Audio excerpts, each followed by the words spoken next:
It's good to be here together. There's something really remarkable that happens.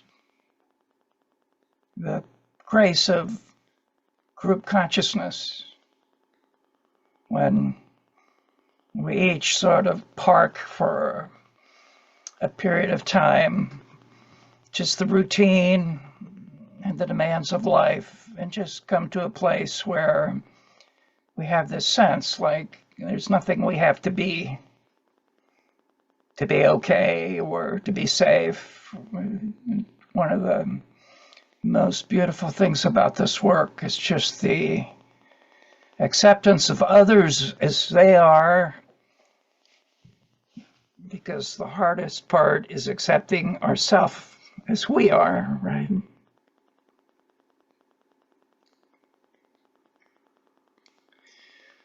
So we'll begin in a moment or two with some stillness and guided experience like we often do. And I want to say something about resistance because it's not uncommon in a guided meditation for resistance to come up, right? Even if we want something to happen, it's like the resistance is keeping us stuck. And in this work, we learn that, a resistance, we can't meet it just with our will. Yet, the most powerful thing we can do is meet it with our heart. Just give it some kindness and softness. And if you feel it arising, just say to it, it's okay, it's all right. This is a safe place. And when resistance comes up, the most powerful thing we can do is connect with our longing, our desire for an experience of who we really are as spiritual beings in a human body, right? And with a temporary human identity, even if it lasts a lifetime, right? It's temporary to this lifetime. Mostly, though, to keep remembering, there's nothing we need to do. This is already ours inside of us. And nothing can really keep it away if we just fully let ourselves want it. This is what we call our longing, and we often speak about what a sacred and holy, grace-filled energy stream our longing is.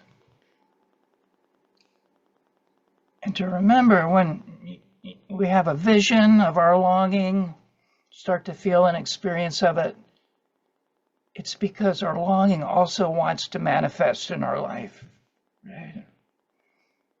Like Rumi says, what we're seeking is also seeking us.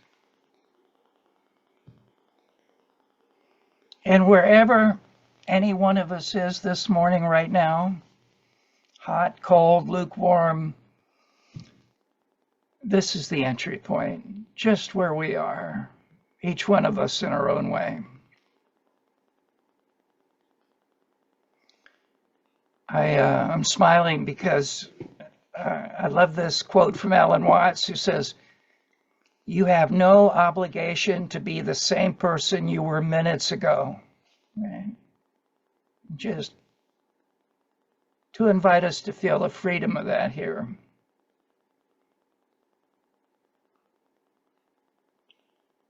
There's something inside of us that already knows.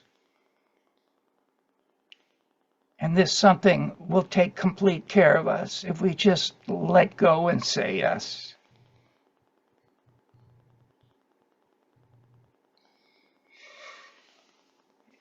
In lecture 138, the human predicament, desire for and fear of closeness, the guide invites us, call deliberately upon the powers within you. Know that these powers exist even before you have fully experienced them.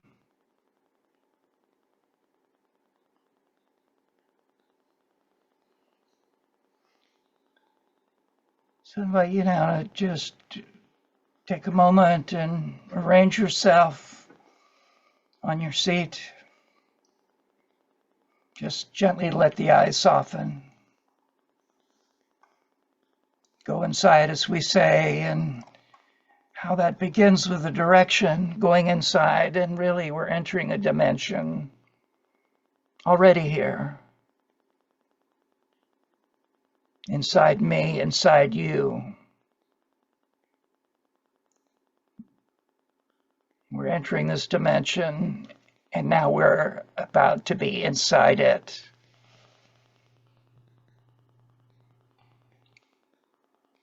And just notice the breath. Let it do whatever it wants to do.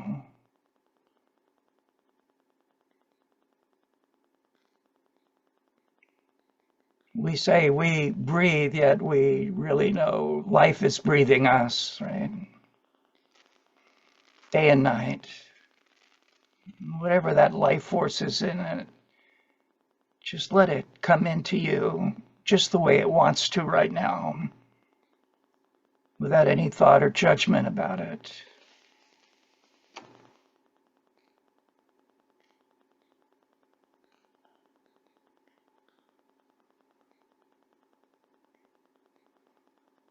Bringing one hand down to the belly and the center of our emotions.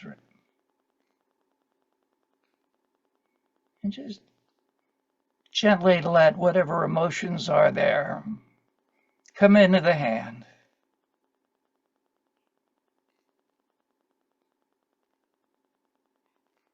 And bringing the hand up to the heart, the center of compassionate presence in a human being. And just feel all those emotions just disappearing into the heart. No matter how big they felt down there in your belly, in the heart, they just disappear like water pouring on sand.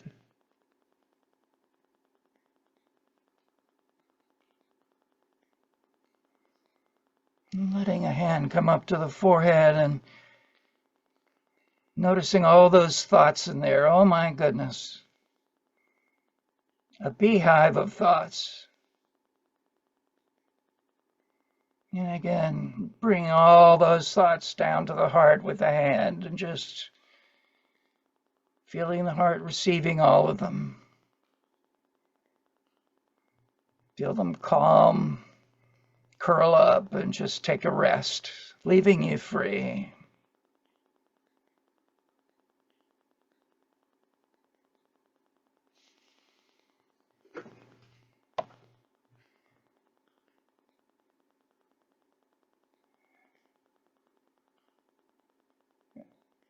Emotions may still arise, yet just know they can go right up to the heart. And as thoughts come in, just send them right down to the heart. Hear the heart say, let me have those. I can take those. Leave those with me.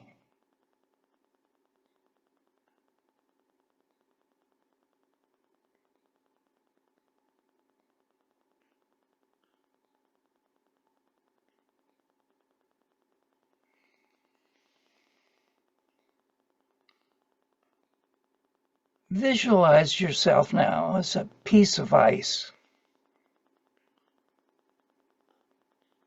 trapped under a boulder.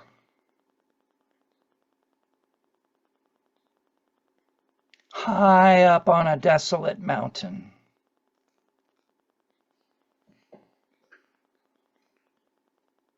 It's dark, cold.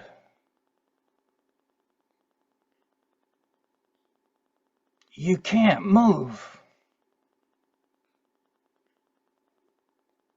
You feel pinned down.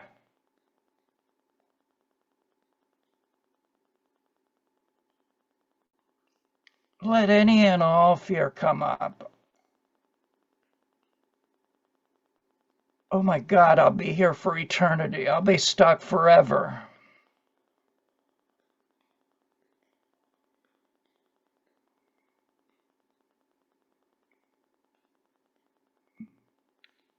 Take a moment and invite all the fear and doubt, hopelessness and despair in you into this moment here.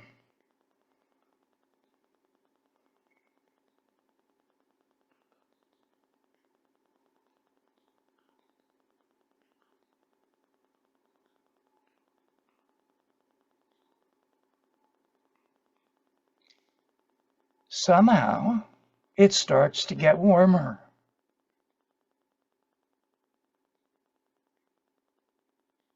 It's still dark. You can't see. Feel the warmth touching your coldest places.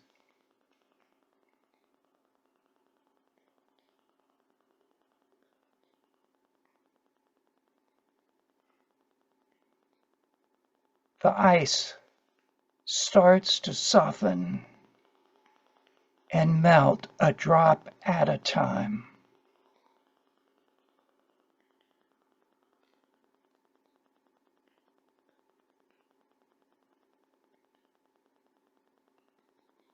Feel parts of yourself turn liquid as the ice of you melts,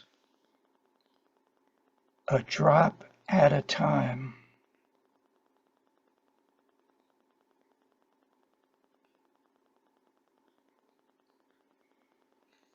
Feel what once was hard now becoming soft, fluid.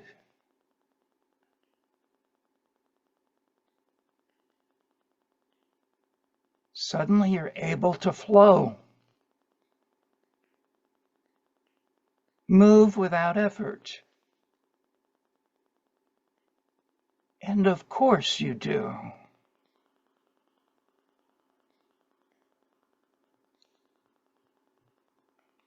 Something is calling you. An energy you instinctively trust, can't and don't want to resist.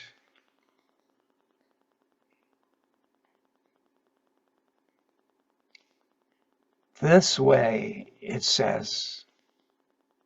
And so you follow. Oh my, you want to say yes. You've been frozen a long time.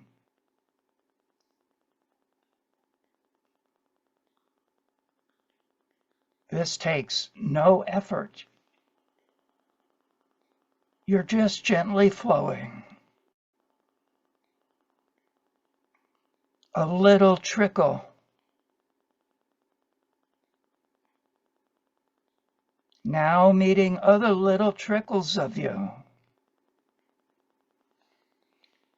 And coming together in larger and larger streams.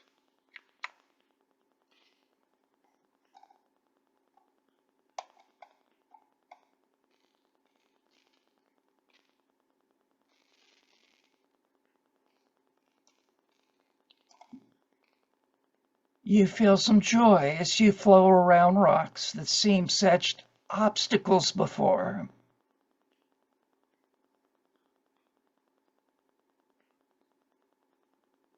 You're flying through the air in a waterfall as you join other streams now, besides your own, just like you.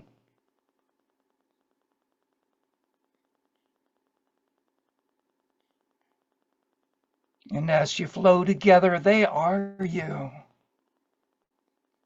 And you, they.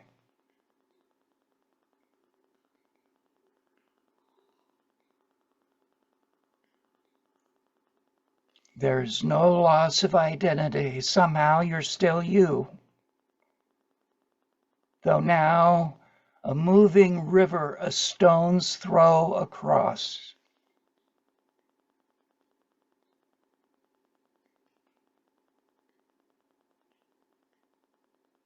You are now larger than you ever were, with your own energy and that of countless other streams, all flowing together.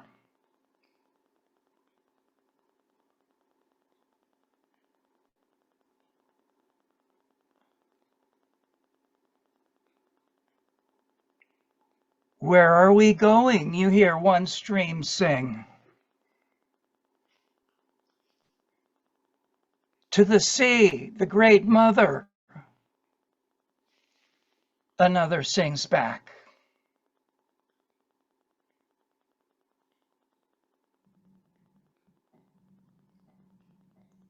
Feel a leap of excitement in your heart, spreading to every fiber of your being,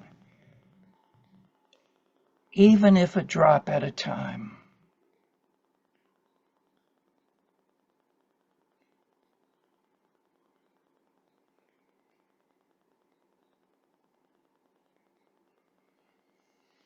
Keep coming back to this very flowing.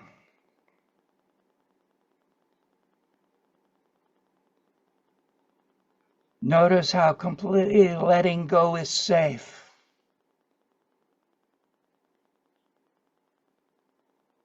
And somehow your true nature.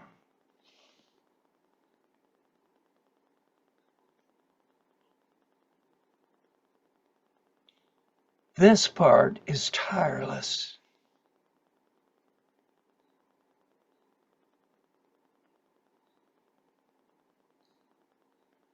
As you flow, you carry others along in a combined current.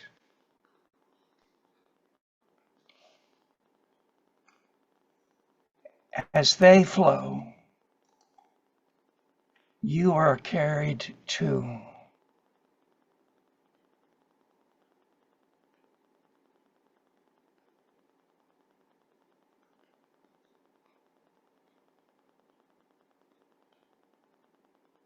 Take a moment now and just fill yourself up.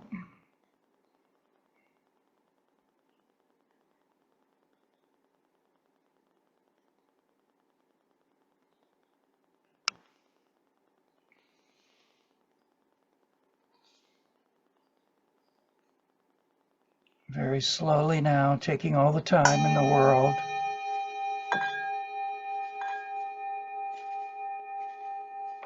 Coming back to the circle and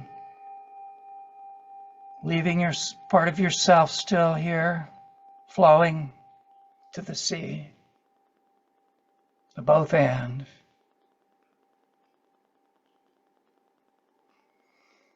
No hurry.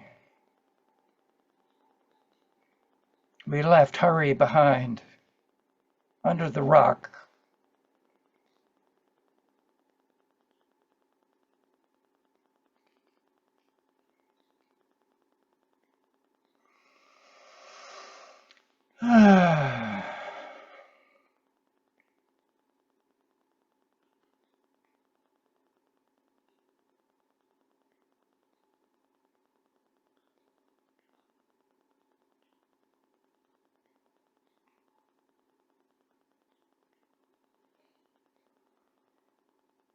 Letting your eyes drink in the other streams here on the screen. Real people.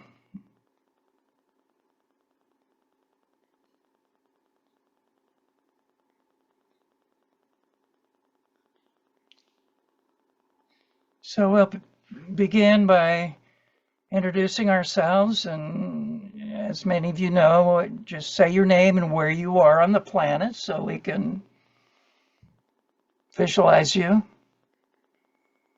And your name and a couple things about what are going on right now inside of you, what you're noticing right now. Just a few sentences, and anybody can begin.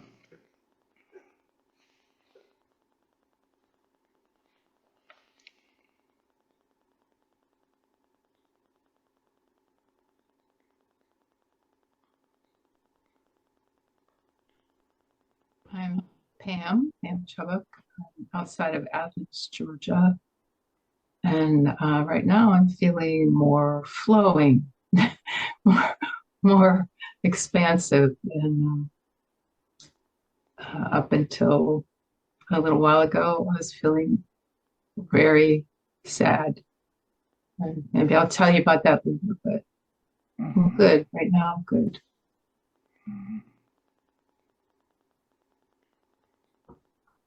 Thank you all for being here. Glad you're here, Pam.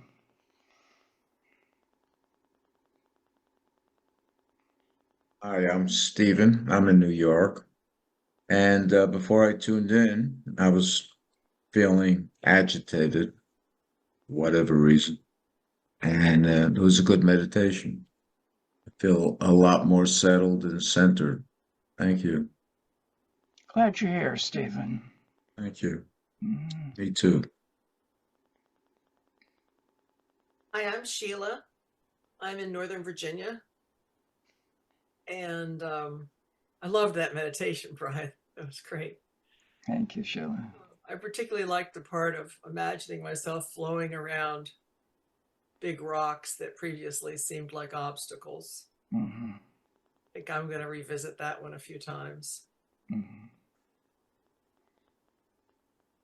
I feel pretty good today.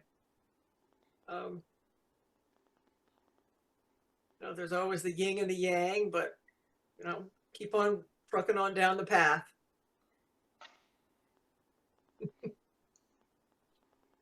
Thank you, Sheila.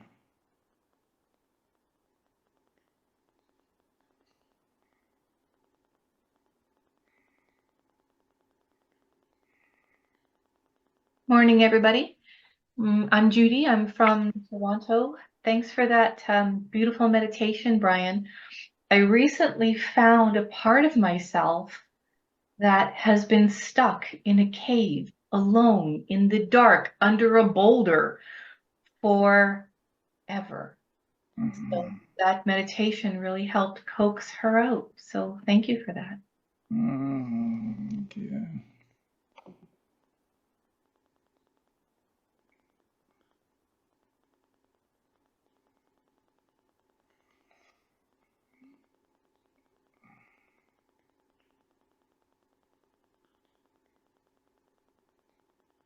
I'm Frank. I'm Saida. Go ahead. Yeah, I'm Saida, and I'm from Denmark. And it's raining outside, and I like rain. So I feel very calm and just grateful to be here and to be connected. Welcome, Saida. Always glad to see you here. Thanks.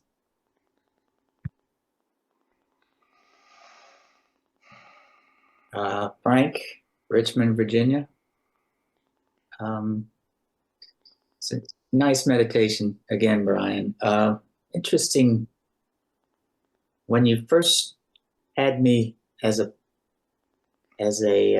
chunk of ice under the boulder, I immediately thought that I needed to increase my mass so I could dislodge the boulder. But you, shortly after that, you had me melting. That made a lot more sense.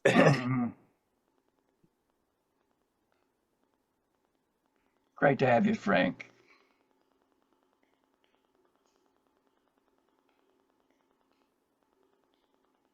I'm Yvonne in Daleville, Virginia, and I came to the meeting feeling very open and spacious and excited. And during the meditation, that persisted, but I also became aware of some areas of pretty profound numbness that's very familiar to me. This is a new experience for me because I could still feel the expansive openness, connection, as well as the numbness at the same time. So this is a really nice feeling. I'm really glad to be here today. Welcome, Yvonne.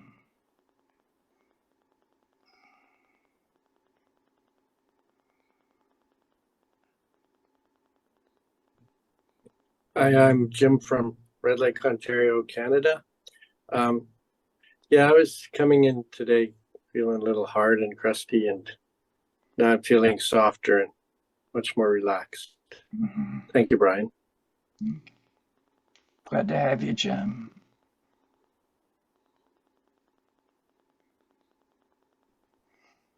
Hi, I'm Esther Mulroy from Swampscott, Massachusetts. And thank you, Brian, so much, because I just feel more in my heart. And my hands are warmed up. And even though I can tell I have a little anxiety, which I'd like to take to the heart, but so that's where I'm at. Welcome, Esther.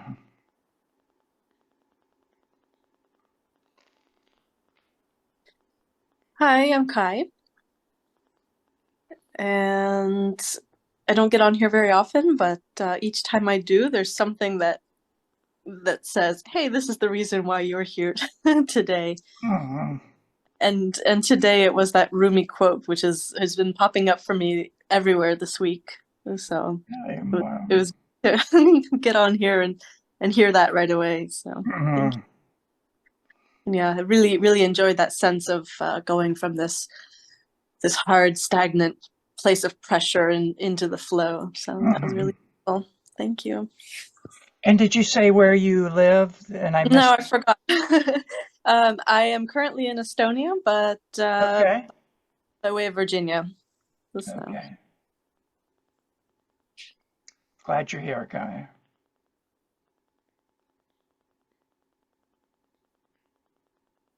Well, speaking of Virginia, I'm Bill, and I'm in Charlottesville. It's bright and sunny today. I found the meditation helpful in the way that a few weeks, I've been noticing how stuck I get in my own mindsets about the world, especially the world you see in the media, and how I need certainty, and it always goes towards negativity, like, oh my God, we're doomed, right? And I just began questioning that, like, why do I go there?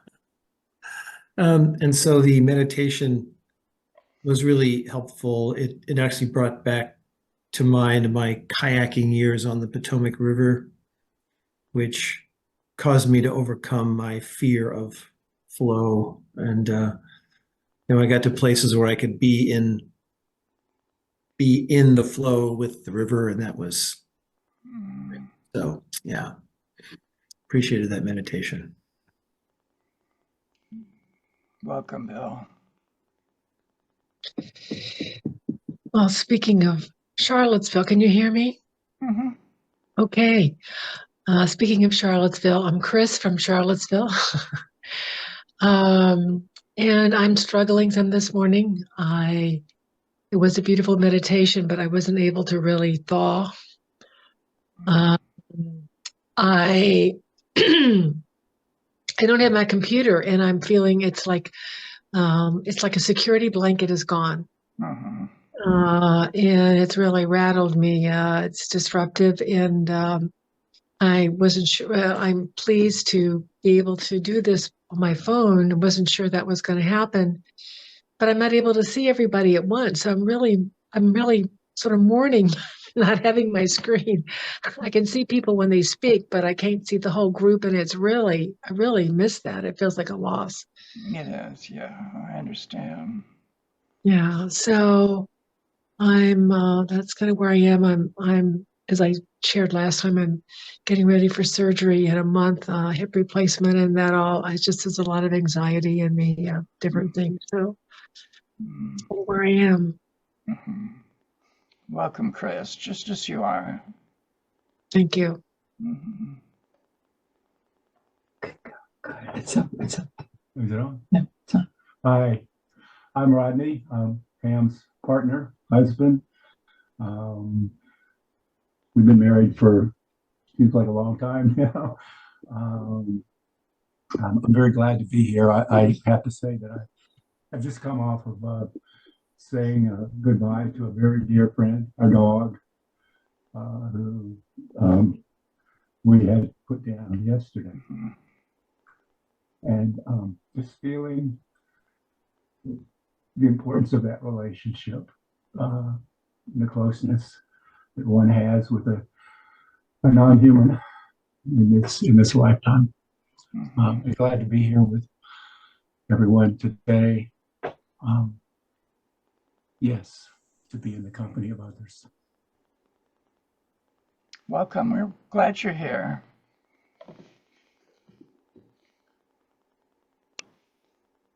Anybody who hasn't spoken? I think everybody has. So I'll go. Feel just a tightness in my chest suddenly. I'm Brian. I'm in Chapel Hill, North Carolina. And I'm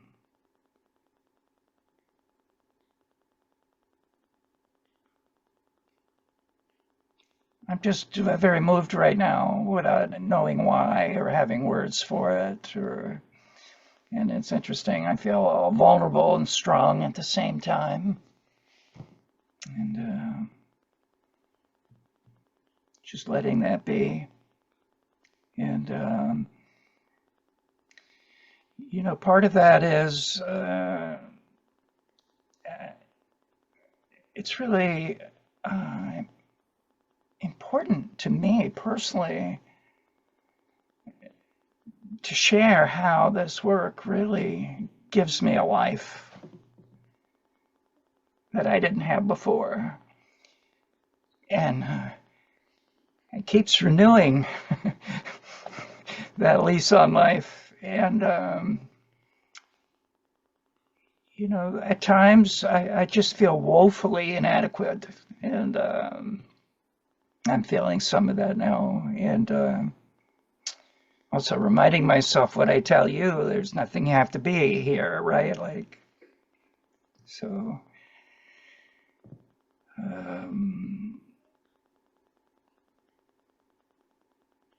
I'm also feeling some just gratitude, genuine gratitude for the effort you make to be here and help co-create this together.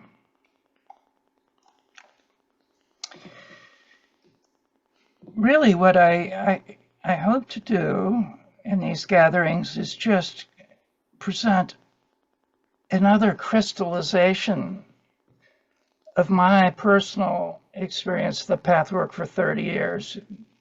You know, the pathwork is just such a vast toolbox with so many things in it. And we can often get lost. Do I need this tool or do I need that tool? And so forth and so on.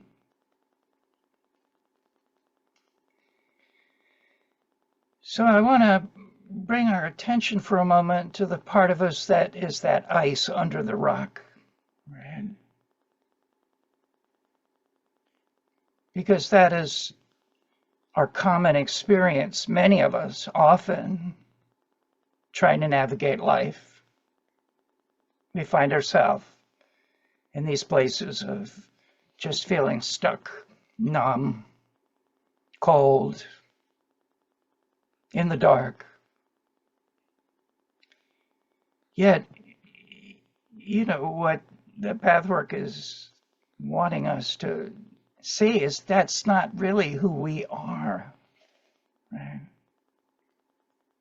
We really are that water moving down towards the sea.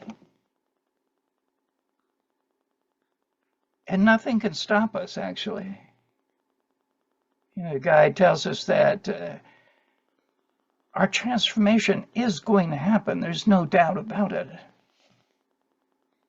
It's just a question of really getting out of the way, right? And the primary method we have of getting in our own way is identifying with the part of us that's the frozen piece of ice under the rock,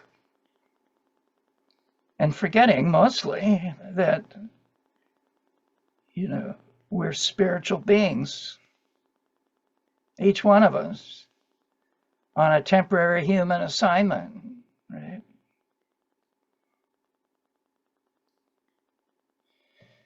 We came here out of love. We made a choice to come to Earth out of love, to transform an aspect of consciousness that on the spiritual realm was trivial.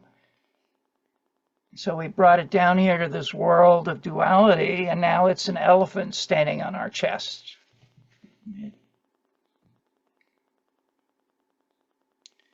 So, you know, our suffering is no laughing matter, yet sometimes it does help to smile at our human futility of doing the same thing over and over and imagining that things are going to change.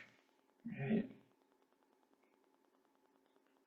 So again, to really bring it down to something very practical, we can all stick in our pocket and take home.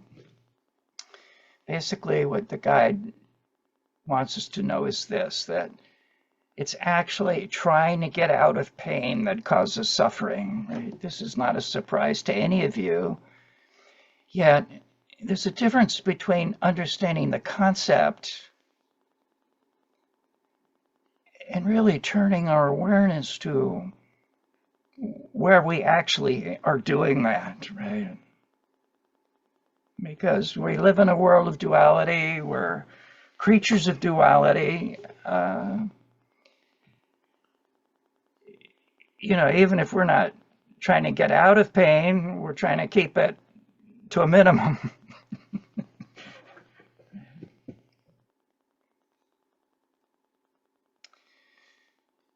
We also learn that we attract what we believe to be true. So whatever it is we're struggling with,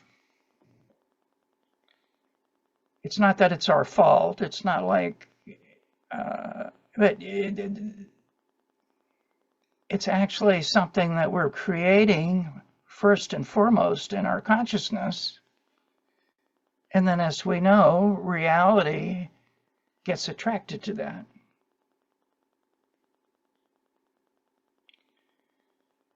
So we're learning here that the outer reality, the things that affect us, the things that we have to navigate, the things that we have to take care of, the things we're responsible for, is really a manifestation of our imagination. That doesn't mean it's not real. The imagination is a powerful creative force. It's just the primary truth is that the universe is shaped by human consciousness. And we create our own reality with our thoughts and emotions. And our emotions spring from our thoughts about what is going on around us.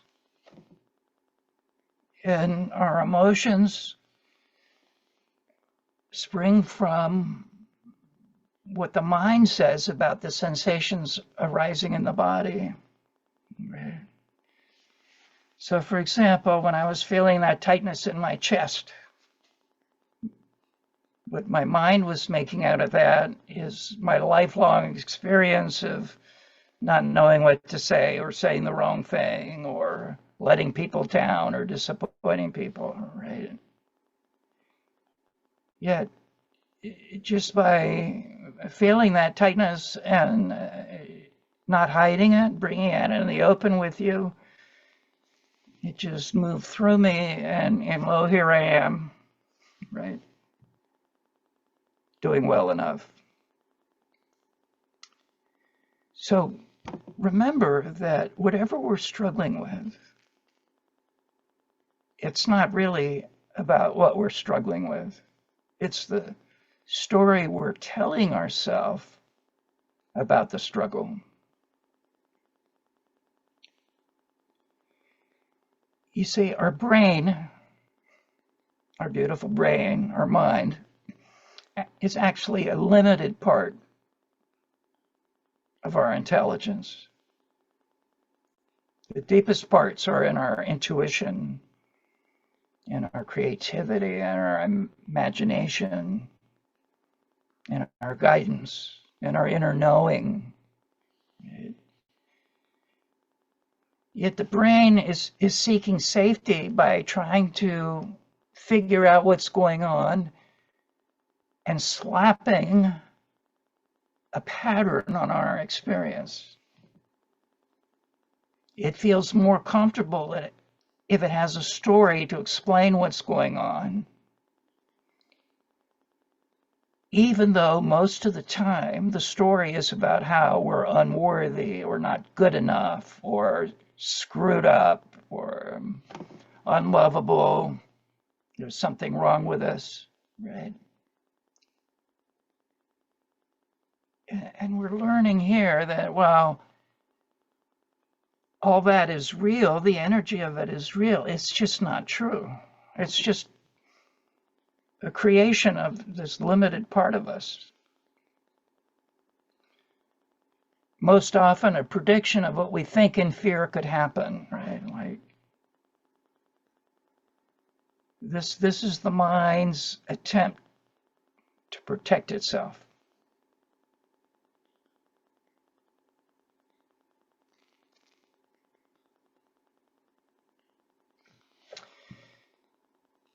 It's really interesting to me that, you know, the guy said many of these things, more than 50 years ago.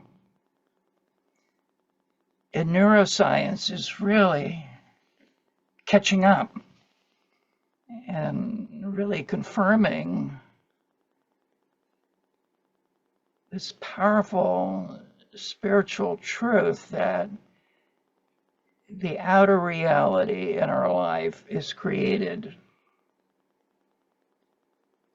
from our thoughts and emotions. Now, you know, somebody could say, well, you know, Brian, I was out for a walk and a dog came up and scared me and I thought it was going to bite me.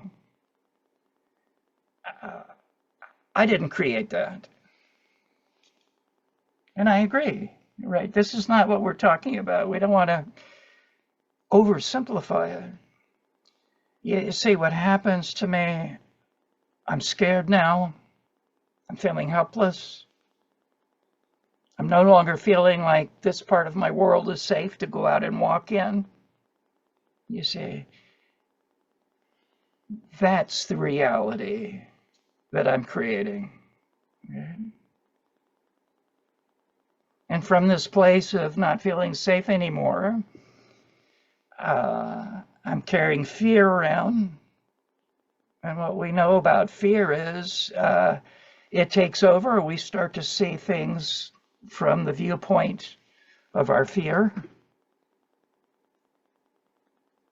And Lego by Lego of thought and emotion, now we're building a world that's not safe.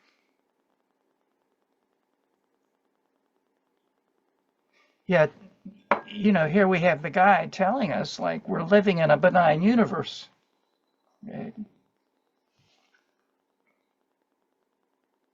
The other thing I want to say about our emotions before we open it up here is, actually I want to say two things. One is the difference between emotions and feelings. Right? We often use those words interchangeably. Yet a feeling is real, and an emotion is an artifact of our defense system. Feelings are deep flows of energy that are an essential part of the human experience. Even though some of our feelings are very challenging, like sadness. Okay? We hear, don't be sad, be happy, right? Yet you can't be a human being and not feel sadness.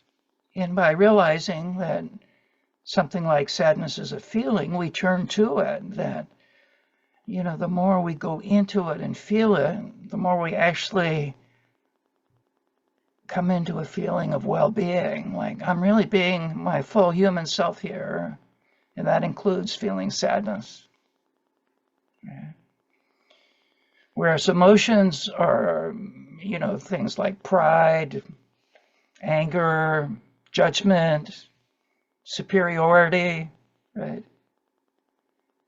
They can often feel good when we're in them, yet they're not good for us, right? Yet we don't want to just try to resist them either, because they want that. Emotions love to encounter our resistance because they're bullies. That's all they know how to do, is to keep pushing and pounding, because they know the content they have is pretty thin, actually, right? The case they have.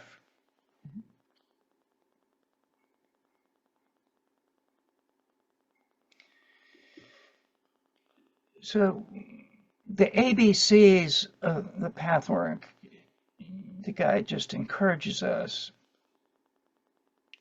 to just look at what's going on inside of us, that all the raw material that we need is right here, right now, in this moment, in this current situation, whatever it is that we're feeling.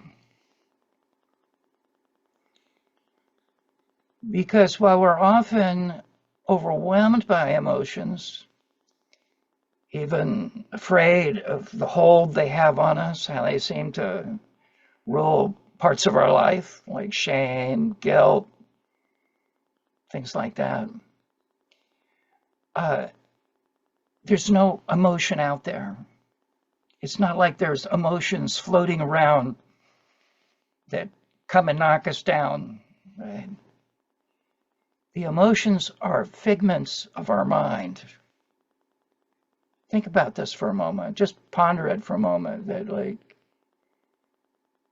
just let some emotion that plagues you come close by for a moment without getting caught up in it. Just enough to know, okay, like, that's mine.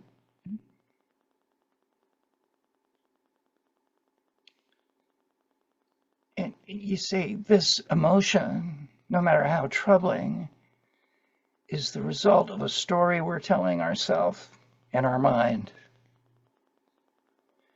There's no emotion without the thought about ourself that's creating the emotion. So on this path, instead of trying to find ways to resist the emotion or go around it or go under it or go over it, right? We get curious. What is the thought I'm having about myself and about life that's leaving me feel like this? Right?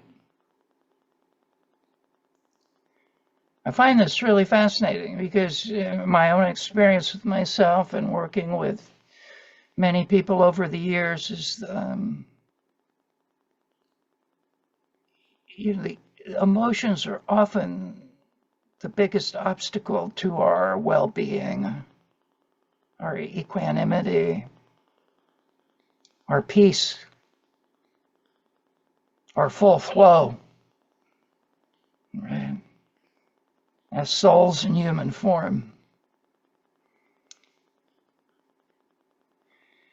And, to say again, how the spiritual practice of daily review is just a fantastic tool to really see what these ongoing thoughts are below the surface that are causing these emotions that are just littering the path that I'm trying to walk. Right? The other thing I notice is sometimes the thoughts and emotions get together and beat up on us too. They collude with each other, right?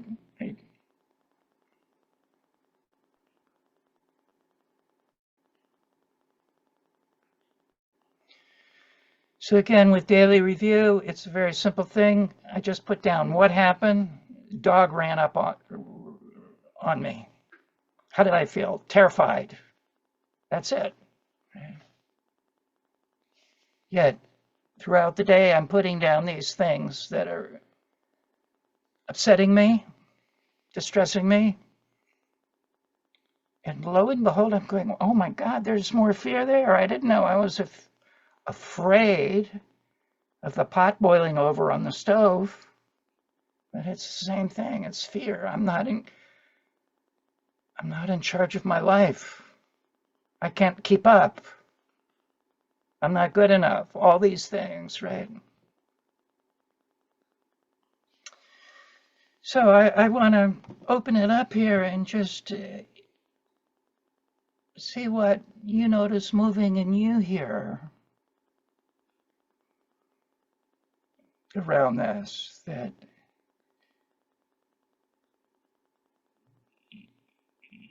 there are some very simple, practical things about this work that often get covered up by all the details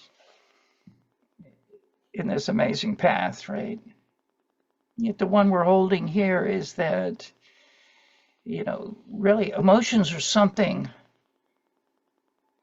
that are created by thoughts that I'm having. So what are the thoughts under that emotion that I can't stand, that I feel overwhelmed by, that's driving me crazy, right?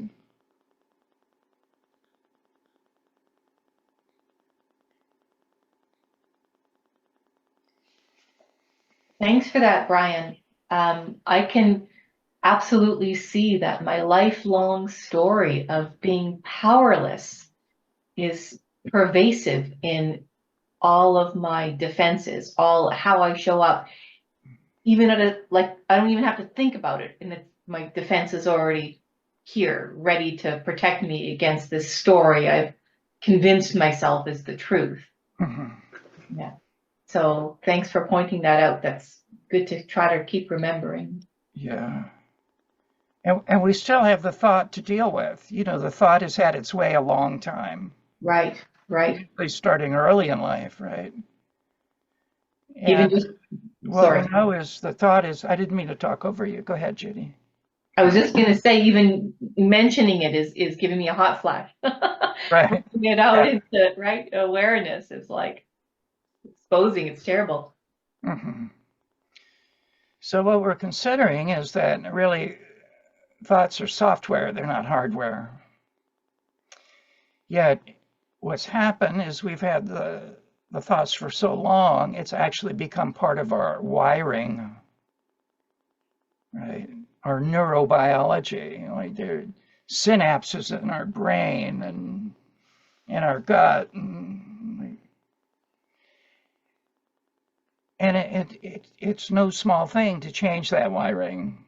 Right? Actually, it's fascinating what neuroscience is telling us now is we can't change that wiring. That wiring is in place, yet what we can do is grow new wiring around it. Right? And what's fascinating is that just the truth creates new wiring immediately, like on a cellular level. Right? When I'm dealing with my thought, I'm unlovable, it's one of my key ones all my life, and I'm unlovable because there's something wrong with me, right? Yeah, Brian, what you're saying reminds me of an interview I heard with a young man from Sudan who'd been pressed into service as a child soldier, terrible trauma, and he survived and gotten out of it. And what really stuck with me was when asked how he recovered, he said, well, I just came up with a one-word mantra, like an affirmation, and I just kept saying it. And he basically said, I didn't get rid of the trauma, but I grew some new, like you say, some new pathways. Yeah. It's just so helpful to hear that. And the other thing I was resonating with was the dog image. So I have in my neighborhood a couple of dogs who can be quite aggressive when first encountered.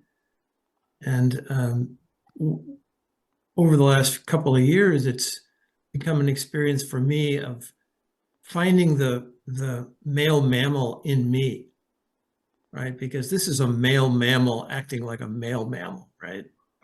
This is not a human conversation. And as I've just noticed that more and more, it just has all calmed down. It's like I just become more and more part of their pack because I'm not putting up that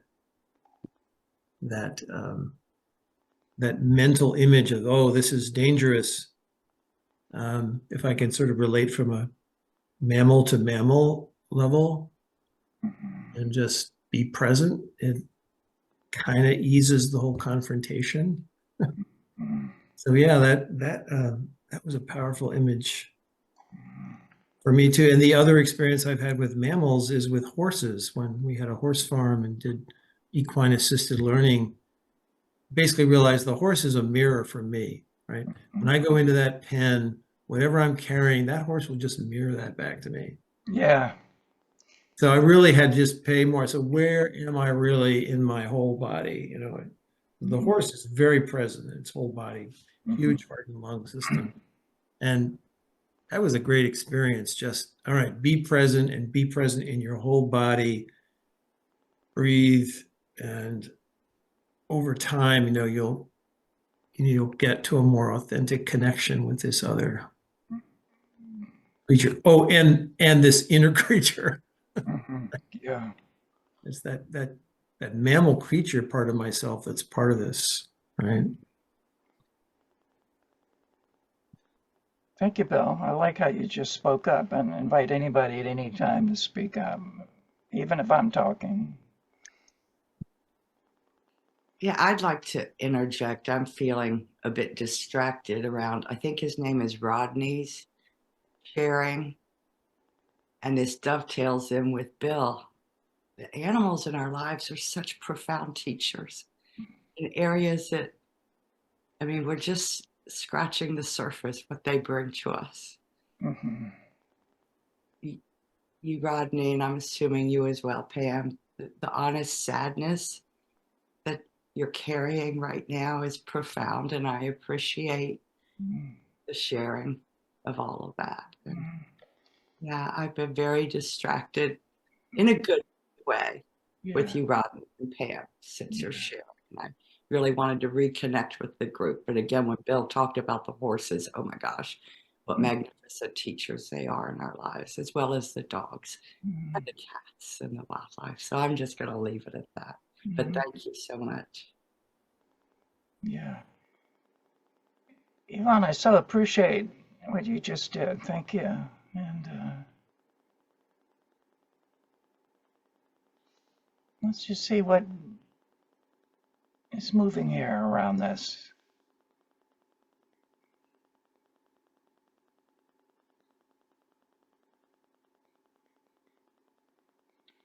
We're here with you, Rodney. Yeah. Yeah, this is it's very interesting. As we were speaking about bodily sensations, I began to really examine and kind of asking myself, well, what is happening when we become aware of our bodily sensations?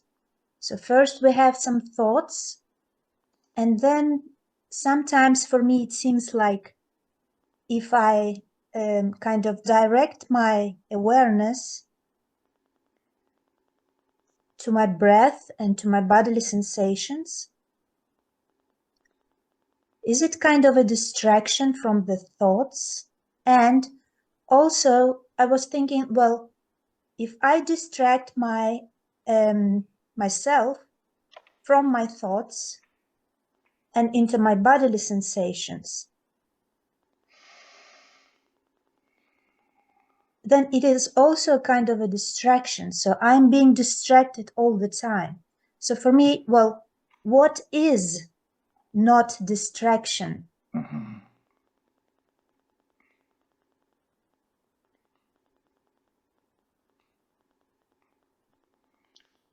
Saida, is it possible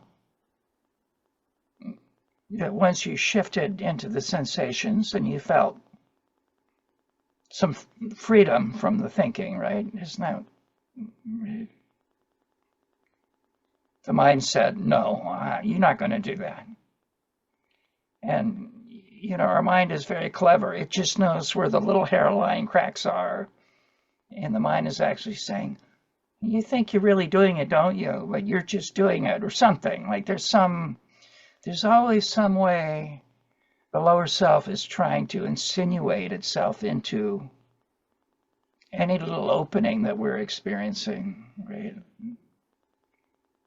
It's you see how clever it was at blaming you for not being able to stay with that shift. There was a thought there. Oh, I'm just doing another thing now, right?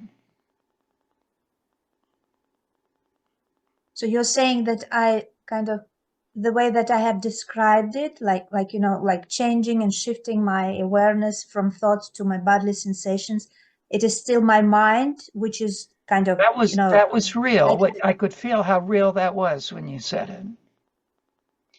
Yet you also said, then something else happened, you say. And again, that's how we're creating our reality. The mind is coming in stealth mode, unseen, and reasserting itself, right? Remember, the mind insists on staying in charge. No matter what price we pay for it, it doesn't care, right? so I can still be in my kind of, you know, in my like distracted by my thoughts while I'm thinking, well, I'm kind of, you know, sensing my body and doing all the right things. This That's is right. what you're saying. Different parts of us, right? Like you're really having this deeper experience. That's real. And then there's another part of you that's getting chewed up by the mind a little bit, saying, you're not that great. You'll be mine in a few minutes, or whatever it says, right? Like, yeah, for example, while like meditating, it happens all the time almost, because and then all of a sudden you become aware of what's happening, and then I kind of sometimes also experience like really experience that there's kind of emptiness in a way, like I'm not into my active mind, but then kind of, you know, like very relaxed state. So it's kind of shifting from one thing to another. Sometimes I'll say out loud when I'm by myself, when I'm going through some version of that, I'll say, hey, come back here. You're using your mind, right? Like to direct your awareness back. Well, I'm using my awareness. The awareness, you see, is holding everything. This is actually very helpful how you're bringing this in here, right? The awareness is holding both parts of this easily. The mind is trying to assert itself. So we just gently bring our awareness, redirect it back. Hey, wait a minute. Let me come back to my sensations. I don't need to listen to that thought right now. You see, this is where our creativity comes in our being able to choose where our awareness goes. That's what creates the house we live in, right?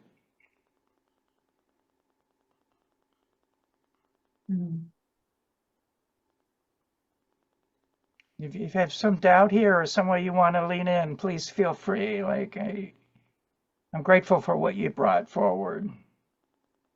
Yeah, I was kind of, while you were mentioning this creativity, like using your creativity, And creativity for me, it comes from like really being empty, like you know, like not being limited by your mind. And this is also an area which I am kind of I'm exploring, and it's a new thing, and it's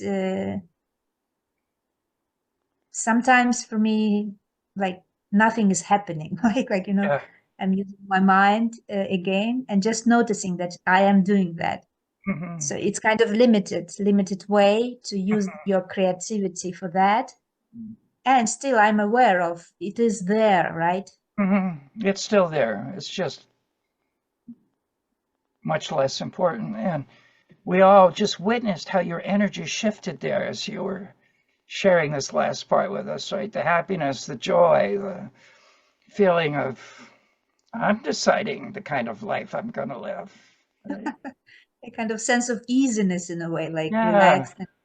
Right. And it's ongoing, moment to moment, you know, up, down, up, down, up, down, right? Is this creativity? Is this creativity? You can say that. Yes. Well, you're creating the world you're living in right there, right? Like your world just shifted. Yeah.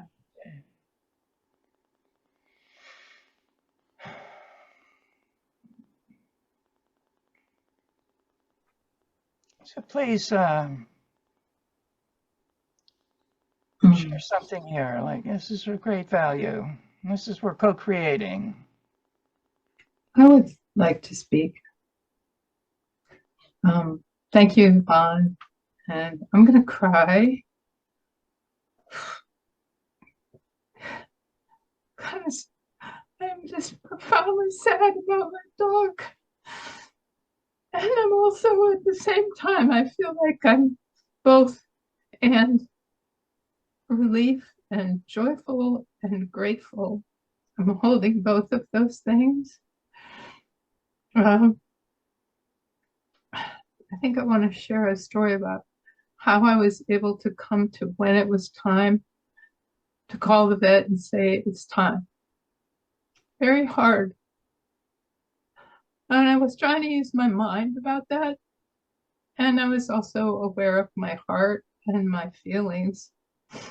This is a dog who's starting his 16th year.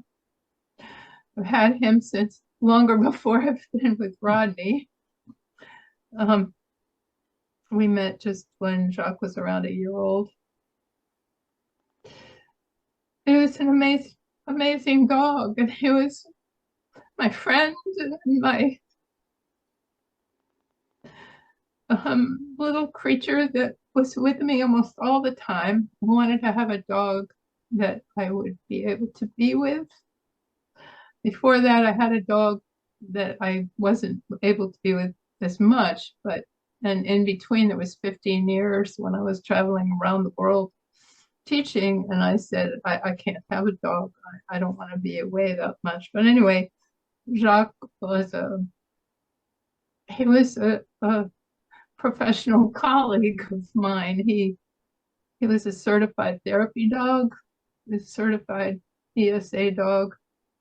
He went on airplanes, he went on conferences. He was with me a lot. Wow. During my last 4 years of teaching core in this area. He loved people. He knew who was coming when. He was so happy when clients came. Sometimes they wanted to see him more than they wanted to see me, and that was okay. Anyway, I'm grateful that he got sick, but it wasn't that long ago that we realized something was wrong, and it's only been less than a month that he went from still running, still playing, still jumping over logs and playing with his brother and being funny and wonderful, bossing. He bossed Rodney around. Like, okay, it's time to do this. He knew what time it was and stuff. And then with a diagnosis of liver cancer, and it was only like less than 3 weeks since we got that. I was praying for a sign. I said to the vet, I have 3 vets, one homeopath, one holistic, and one regular vet. When they told me what was happening, I said, I don't want to do anything. All I want to do is make sure he doesn't suffer. I don't want him to be sad or hurting at all. And I'm still worried that I waited a little long, but I was waiting for a sign. So yesterday morning, I have to tell you about my brother a little bit to understand this part. My brother predeceased me. My brother was... Pam, it's your grief and your loss and your shock here that we can just feel our own with you. Like, just to invite everybody here that's got some loss and grief, just to feel each one of us our own alongside you here, just to honor what you're going through. Like, okay, sorry, talking. Feel it go all the way in you. I can feel it all the way in you.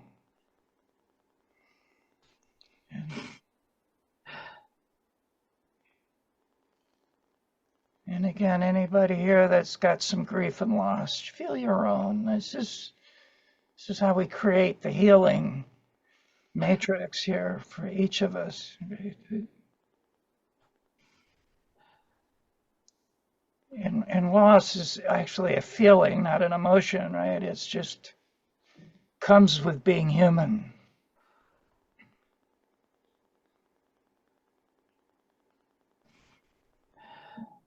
And you're right in the avalanche of it, Pam, and we're here with you, right? Like,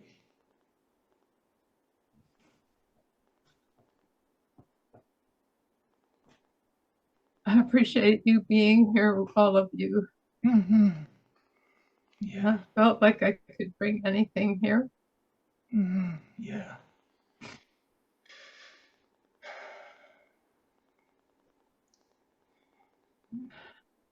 But I do want to tell you that yesterday I had the vision of my dog leaving his body and just sort of ascending, and my brother coming down in his hot air balloon, he was a balloonist, and just scooping him up and saying, I've got you.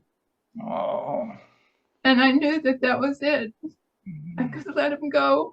Mm-hmm. Mm-hmm. And that he could be wherever my brother is and wherever he is now. Yeah.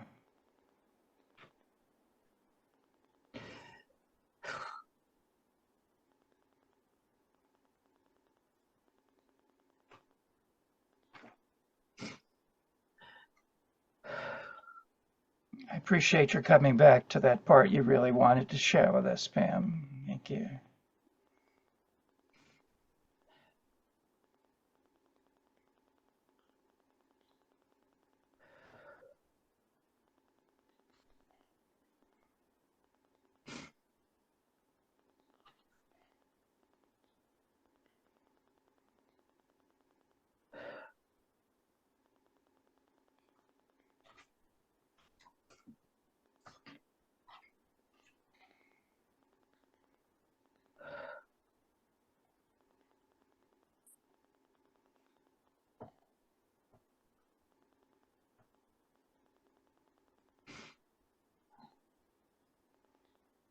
Let's just take a moment. Anybody who wants to really bring their hands up and just let you know, Pam, we're and Rodney, we're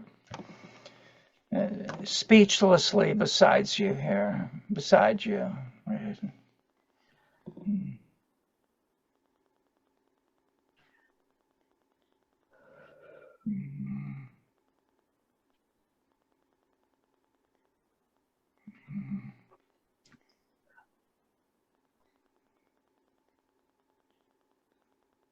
What was his name, Pam? Can you tell us? Jacques. Jacques. Jacques Noir.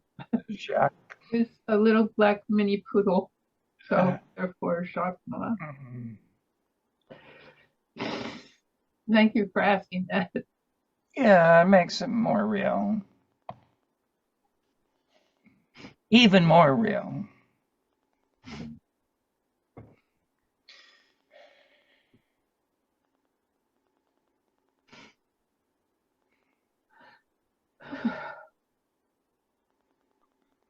Anybody want to say something here about your own movement inside? Chris? Yes, I would like to share. I would like to say, Pam, thank you for sharing. I really feel your sorrow. I'm with you, and it really is touching my sorrow. So, at many levels, thank you. Yeah. Thank you, Chris.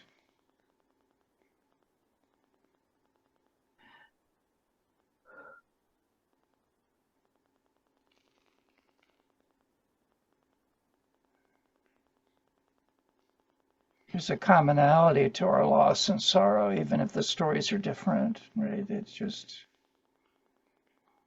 I'd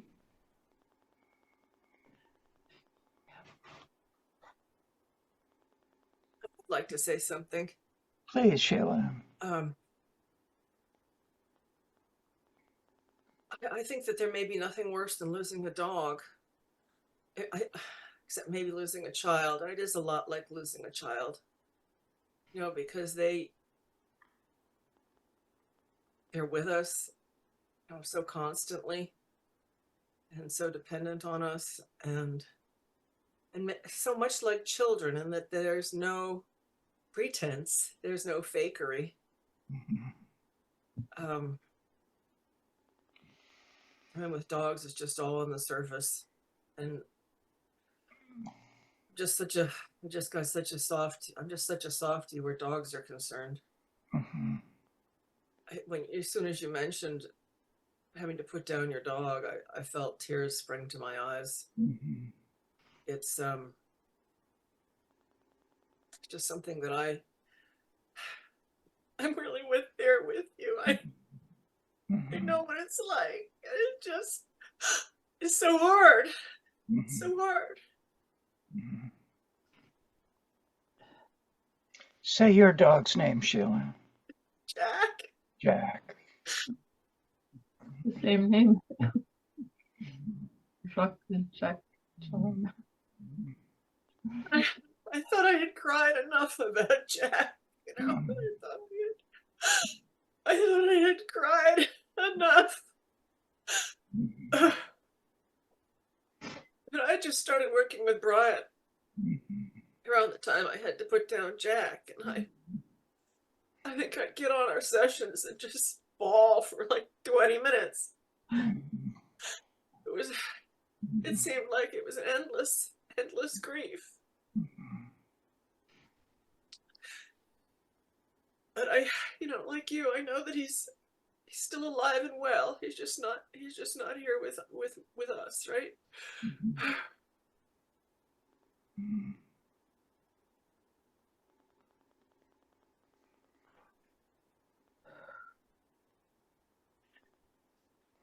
I could feel him here with you when you were saying just a few minutes ago how real and wonderful they are as beings, right?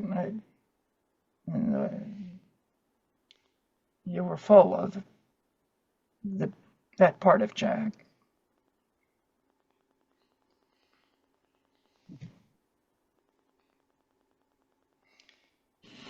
So I also want to say, because we're a group here and there's various experiences of life here, if you notice you're not touched by this, I invite you to be kind towards yourself, right? It's just, there's no right or wrong here. We're all different.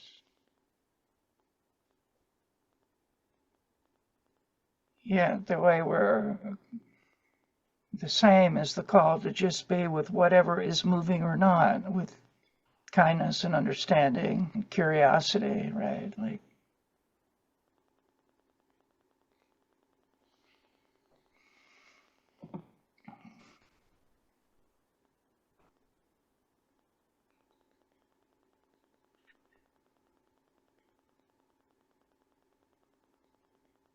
In a way, grief is very clean in the sense and simple in the sense that there's really nothing to do but just feel it. Yeah, that's right. That's really all you got to do. Just feel it. Nothing to figure out. There's an authenticity in our powerlessness as human beings, right? Our own mortality and that of those that we love. And, you know, some of us here are at stages in life where that's becoming less theoretical and more like the burning of impermanence, right?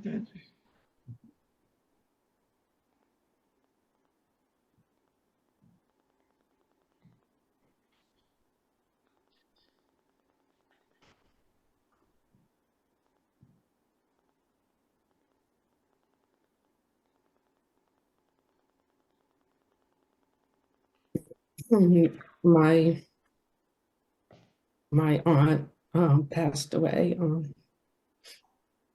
on Tuesday, and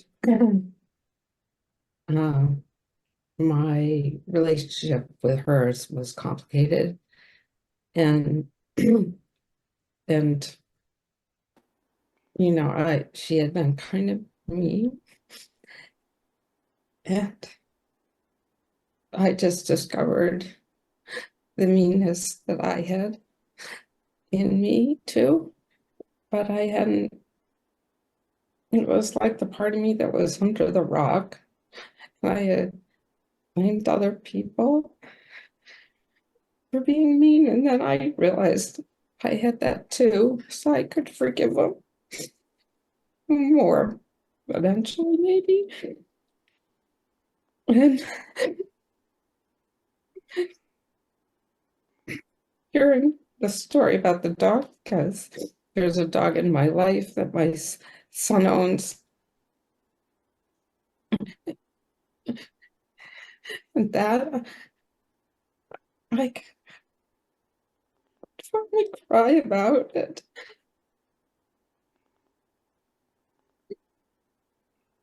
Kind of the missed things in life when you're so blocked up with people.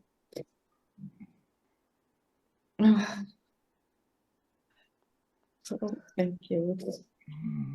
I'm really sorry, Pam and Rodney, is it?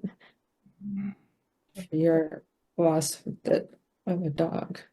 It's really sad.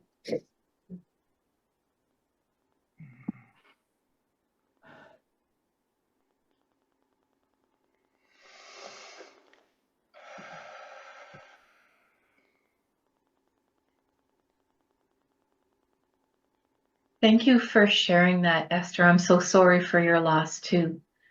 And I was thinking as we're all talking about our lost pets, how,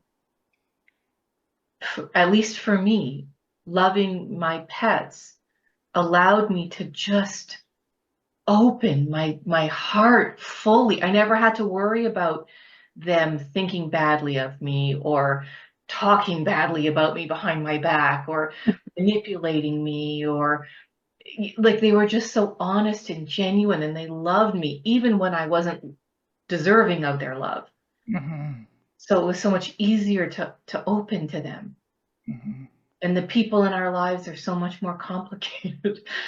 So I know I'm guarded in ways that I would never be with my pets. Thank you for speaking that for us.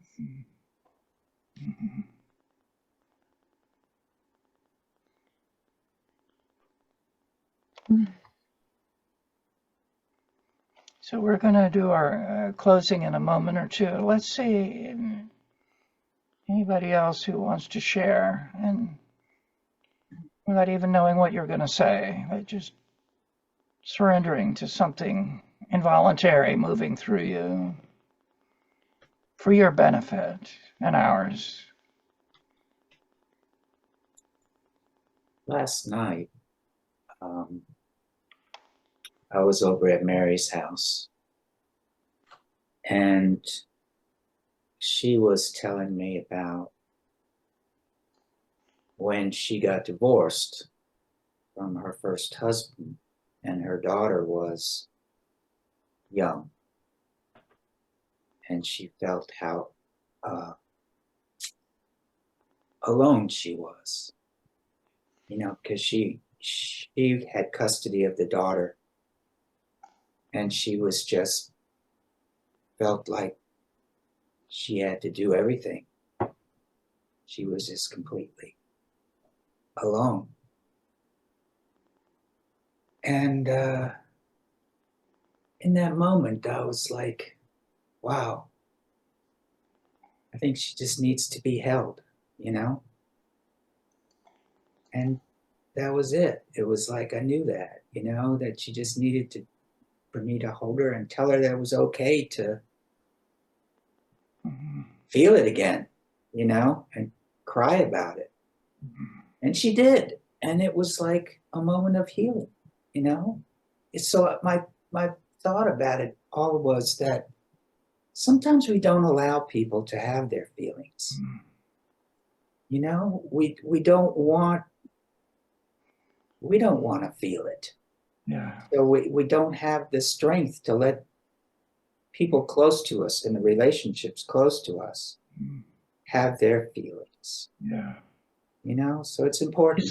Is there a piece of this in the first person for you, Frank, close by here? Like, I don't know. I can tell you're touched by the sharing here. You mean how I want somebody to let me have my feelings about something? Is that what you mean? It just, I notice you're using, you know, we, and I'm just, because I love you. I don't want to miss something of Frank here. No, well, I just think it was a revelation for me that, yeah, maybe sometimes I don't let people have their feelings, you know. Yeah. That helps me. Thank you. Yeah. Yeah. So.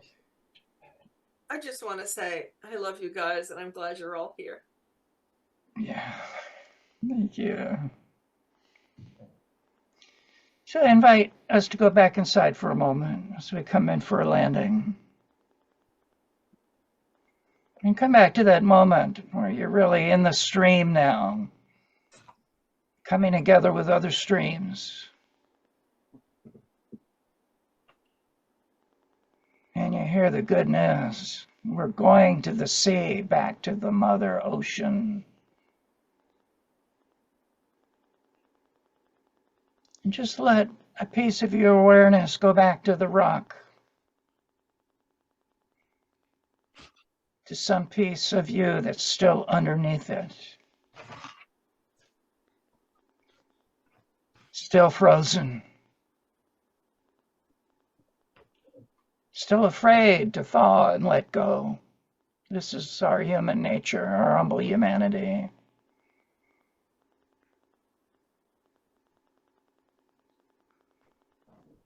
And send back to that part still under the rock the joy from this other part, fully in the flow of life, in your own way, in your own kind way towards yourself. Come on in. The water's fine.